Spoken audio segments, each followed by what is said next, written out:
Oke, Reza Artamevia ya, cinta sejati baru saja meluncur ke ruang dengar Anda.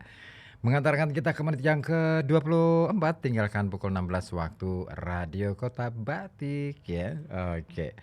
Terima kasih yang sudah bergabung melalui WhatsApp di 0855420912. Wih, baru saja ngegrill nih. Masih nyelilit.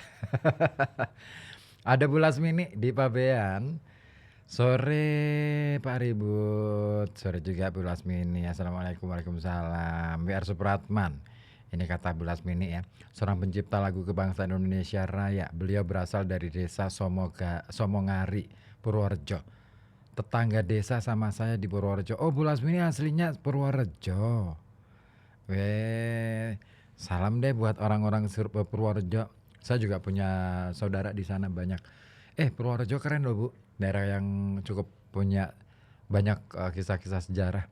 Apalagi dalam ini perang di Ponegoro, wow banyak banget tuh ya tokoh-tokoh yang ada di sana gitu ya. Di sana Purworejo itu penghasil durian dan manggis plus gula Jawa asli katanya. Oke, terima kasih informasinya nih. Informasi yang sangat berharga sekali nih dari Bu Lasmi ini ya. Ada Mainul juga di Bugisan ya. Selamat sore, minta di play aja mantan terindah. Oke, salam buat semua pendengar Radio Kota Batik. Oke, thank you. Ya, tadi kita sudah ngobrol tentang saya punya cerita tentang Walge Rudolf Supratman yang ternyata aslinya itu daerah mana? Desa Somongari ya. Somongari. Saya pengen cari tahu deh Desa Somongari itu apa sih gitu. Nah, ini dia. Ada informasi yang menarik nih. Bahwa desa Somongari itu sekarang sudah menjadi desa wisata nih. Karena di sana ada apa ya? Sisi kisah di balik lagu kebangsaan Indonesia Raya. Di sana merupakan desa asalnya WR Supratman. Nah, desa Somongari sendiri ini terletak di Kecamatan Kaligesing, Kabupaten Purworejo, Jawa Tengah. Dan di sana tersimpan sejuta pesona yang ya menarik untuk kita nikmati.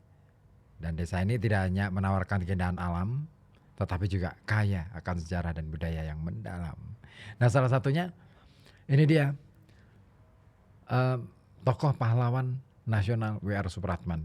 Di situ sang pencipta lagu kebangsaan Indonesia Raya dilahirkan dan tumbuh besar. Nah, rumah kecilnya WR Supratman sekarang ini menjadi museum yang menyimpan berbagai benda-benda bersejarah dan menceritakan kisah hidupnya WR Supratman. Wah, kayaknya perlu ke sana nih. Bu Lasmini, boleh dong kapan-kapan diajak ke sini. Di sana juga ada pesona alam ya, ada Curug Silangit. Ini air terjun dengan debit air yang cukup besar dan tinggi serta menawarkan kesegaran dan keindahan alam yang alami. Kemudian ada perkebunan manggis dan durian. Oh, bener juga nih informasinya Bu Lasmini. Somongari ini terkenal sebagai sentra penghasil manggis dan durian. Di situ juga kita bisa menikmati buah-buahan itu langsung dipetik dari pohon ya di kebunnya. Serta kita bisa belajar tentang proses pembudidayaan jenis tanaman ini. Jenis tanaman buah-buahan ini. Kemudian di desa ini juga dikelilingi perbukitan hijau yang asri. Cocok banget buat kita yang lagi pengen nyari tempat untuk healing. Sementara kalau wisata kebudayaannya ada Festival Jolenan. Ini sebuah acara sedekah bumi.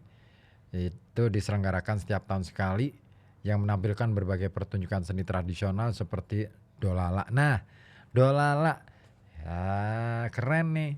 Reok dan gamelan. Nah, dolala itu sebuah tari-tarian ya yang memperagakan perang, prajurit peperangan. Nah, dolala ini biasanya dimainkan dulu itu dimainkan perempuan atau laki-laki, perempuan ya lebih cenderungnya ya. Nah, tari dolala ini juga ada kaitannya dengan strategi perangnya Mataram pada waktu itu. Entah itu Sultan Agung dan Diponegoro sama sih sebenarnya. Jadi itu semacam latihan perang tapi dalam bentuk tari-tarian. Kenapa sih dibikin kayak tari-tarian?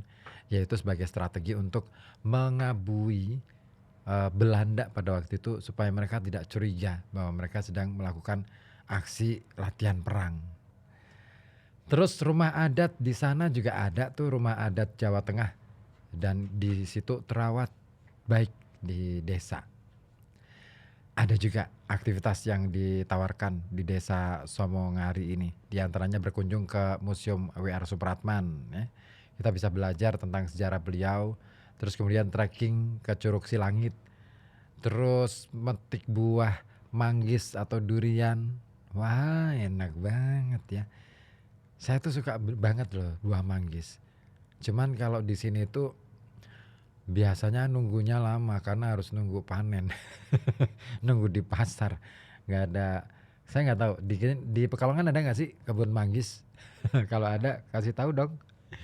Terus di situ juga bisa belajar membuat olahan buah ya yang khas di desa Somongari ini, serta menyaksikan pertunjukan seni tradisional dalam festival Jolenan ya. Wah, keren. Keren ternyata desa asalnya Bu Lasmini nih. Kapan Bu?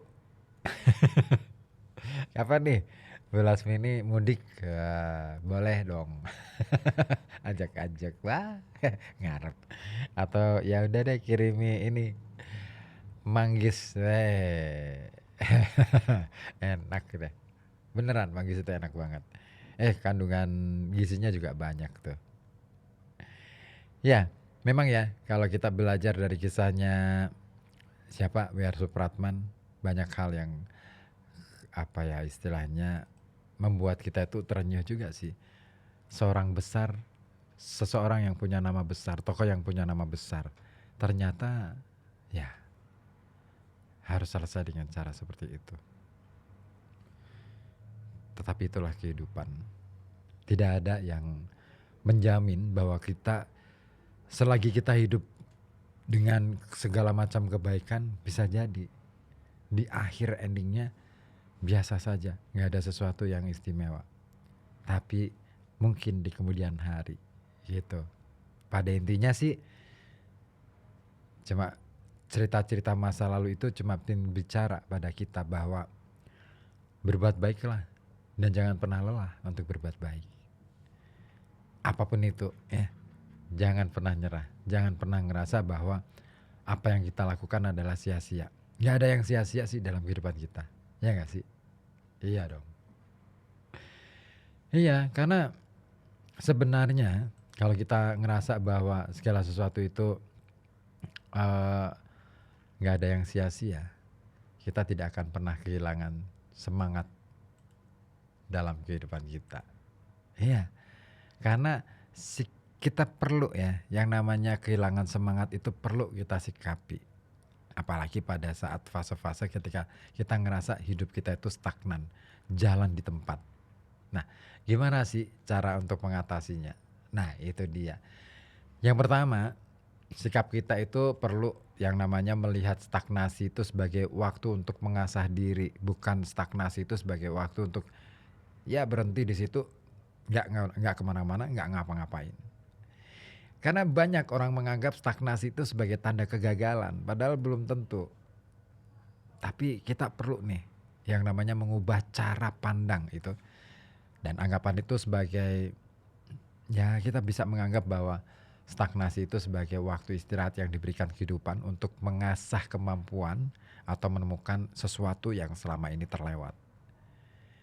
Dalam momen stagnasi ini, nah kita perlu menanyakan diri sendiri. Keterampilan apa yang selama ini ingin kita kuasai, tetapi kita belum pernah sempat melakukannya. Misalnya, mungkin ini saatnya untuk mempelajari bahasa asing misalnya. Maka kita perlu mengasah kemampuan memasak atau mencoba hal-hal baru gitu ya. Dan fokus tentunya pada proses belajar, dan itu akan memberikan rasa pencapaian yang kecil tetapi sangat bermakna.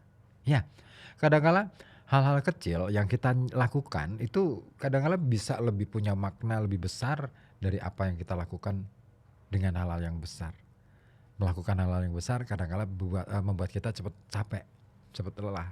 Nah, kalau sudah ngerasa, udah deh aku capek melakukan hal-hal ini, Nah itu tanda-tanda tuh, sudah mulai oleng gitu. Makanya kita perlu menggunakan waktu stagnasi ini untuk mendalami hal-hal yang sudah kita kuasai. Misalnya, jika kita seorang penulis nih, kita perlu mengeksplorasi gaya tulisan kita atau tema-tema yang belum pernah kita sentuh. Dan stagnasi ini bisa menjadi awal dari lahirnya versi diri kita yang lebih baik. Kemudian apalagi selain menganggap stagnasi itu sebagai waktu istirahat ya, waktu untuk mengasah diri. Kita perlu menganggap atau bahkan menerapkan pola pikir petualangan di tempat sendiri. Nah, sikap ini mungkin terdengar tidak biasa, tetapi sebenarnya sangat efektif. Jadi menjadi petualang itu terutama di lingkungan sendiri, kita perlu menemukan hal-hal kecil yang selama ini terabaikan, tetapi sebenarnya menyimpan banyak sekali potensi kebahagiaan. Misal, kita bisa nih mencoba berjalan kaki di sekitar lingkungan kita, tempat tinggal kita, dengan pandangan yang berbeda. Jadi, ya seolah-olah kita menjadi orang asing gitu ya. Tapi bukan benar-benar mengasingkan diri dari lingkungan gitu ya. Kita melihat segala sesuatunya dengan secara detail. Biasanya orang yang merasa asing gitu ya dengan lingkungan itu pasti dia akan memperhatikannya dengan cermat, memperhatikannya dengan sangat detail, terperinci. Misalnya bunga yang baru mekar di taman di sekitar kita, atau di kafe kecil yang belum pernah kita kunjungi, atau petualangan itu bisa berupa nggak harus ya, nggak harus bepergian tinggi, tetapi juga bisa menemukan hal-hal baru di tempat yang lama, dan itu bisa memberi energi positif buat kita. Jadi menjadi petualang di tempat sendiri itu juga berarti menggali potensi baru dari hal-hal yang biasa kita lewati, hal-hal yang biasa kita lihat keseharian. Dan mungkin ada sudut rumah yang bisa diubah menjadi ruang kerja yang nyaman, atau buku lama di rak yang ternyata juga menyimpan pelajaran berharga untuk kita.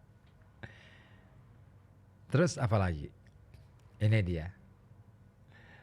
Kita perlu yang namanya membangun koneksi dengan orang-orang yang menginspirasi. Itu. Apa sih? Kenapa sih harus begitu? Nah, mau tahu atau mau tak aja? Oke deh, saya akan lanjutkan informasi yang satu ini. Tapi sebelumnya kita mesti ke RKB sore terlebih dahulu ya.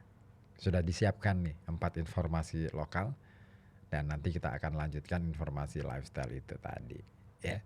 Tetap di sini di FM 91,2 Radio Kota Batik News Interaktif Solutif.